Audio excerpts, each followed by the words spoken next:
Hello, everyone. I wanted to come on here and share a quick thought about retention season.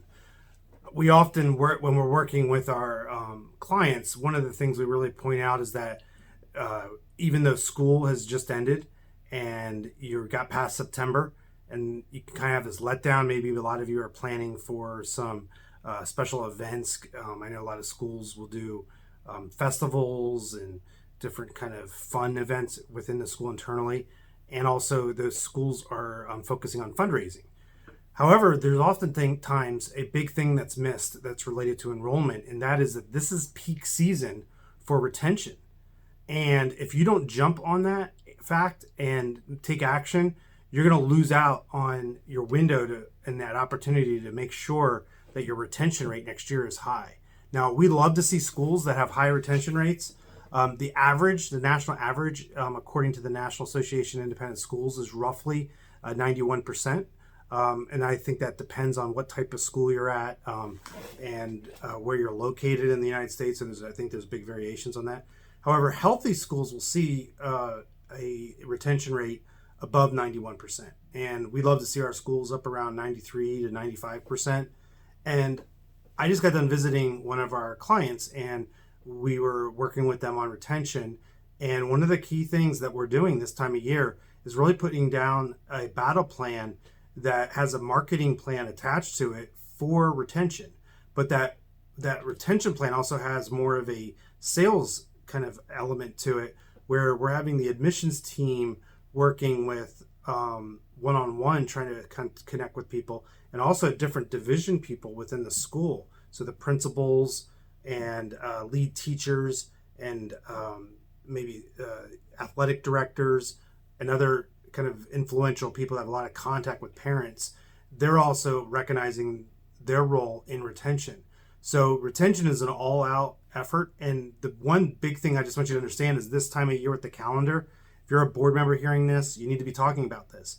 What is, in a head of school, what is your staff, what is your head of school doing as it relates to retention? And like one of the key things is being able to go into the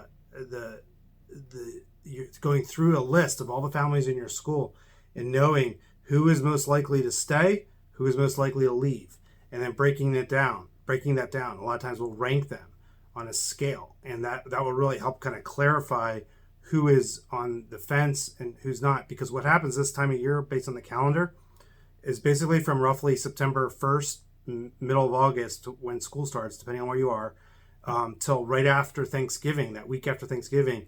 That's your window. So right now, the next like 6 weeks are really kind of key weeks for you to be able to get in touch with people and really connect with them and see if you're solving their problems. Maybe they tolerated you and they came back this year, and next year is basically going to be made up. Whether they're coming back next year, it's going to be made up right after Thanksgiving. Why is that? Well, a big reason is, if you think about it, like if they were tolerating you this year, they came back and they told their friends and family, like they came back to your school this summer at their, their family vacation. And then when it comes time to actually go do the re-enrollment process, if you wait until January, February, well, they've already decided. And why is that? Because they're seeing those family members again during Thanksgiving and Christmas, and they're kind of coming to their conclusion whether they're going to stay or not. And a lot of times it has to do with whether the school leadership is dealing with the pink elephant in their life related to their issues with the school. Now, those issues might not be entirely negative. Some of those issues can be unrealistic. A lot of schools cannot have a football team. They cannot have a swing team, or cannot have an exorbitant type of specialized type of activity, depending on what school you are. I know there's some schools are watching this that have those things, and that's wonderful for you. A lot of schools just aren't in a place to be able to afford that and offer that. And so those families that like want that as kind of a key thing, you got to be realistic with them. Maybe this isn't the right place for you. However, a lot of times them just seeing that there's a plan in place to deal with issues. Now, sometimes that could be like more academic issues. Is your school's homework program too onerous? Are you not being flexible?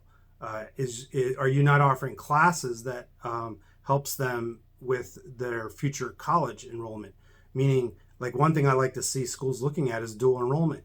Are they looking at that for to help their parents get more value out of their tuition today at your school for the future? It's a great time to be talking about. And even if you can't do it like and execute on it by the fall here, what you could be doing is just showing a plan. Like, hey, we're going through this process this year. Here's what we're doing, and here's why you need to consider this. Consider this program when it rolls out next spring for your son or daughter. And that's what's going to get them excited. At least you're thinking about them and you're dealing with some of the pink elephants that are important to them. Now, you need to know what those pink elephants are. And the way you're going to do that is through one-on-one conversations and knowing what's going on with different families. And sometimes a family might be real happy with their upper school students, and then they have a child in the grammar school that's struggling. And that might be a thing that could end up them pulling out all their kids. Kind of sounds weird. It happens, right? So just, and the reverse is true too. You're dealing with issues in the upper school, and then you lose some of the grammar school kids in school because they put them somewhere else and all in one place, or they homeschool some and put the other children in another place. So the key though is recognizing this calendar, this time period between August, the end of August from school when school starts, up until about the first week of December, right after Thanksgiving. And so you need to be out there talking to people. You need to be going through your list with your administrators of all the families in your school and really just talking about each one of them and what's the battle plan to be carrying forward. So again, I hope you found this helpful, this quick tip on retention strategy.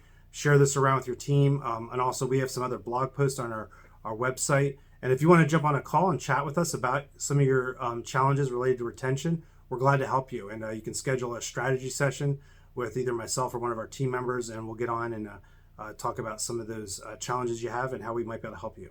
All right, well, thank you. Have a great day.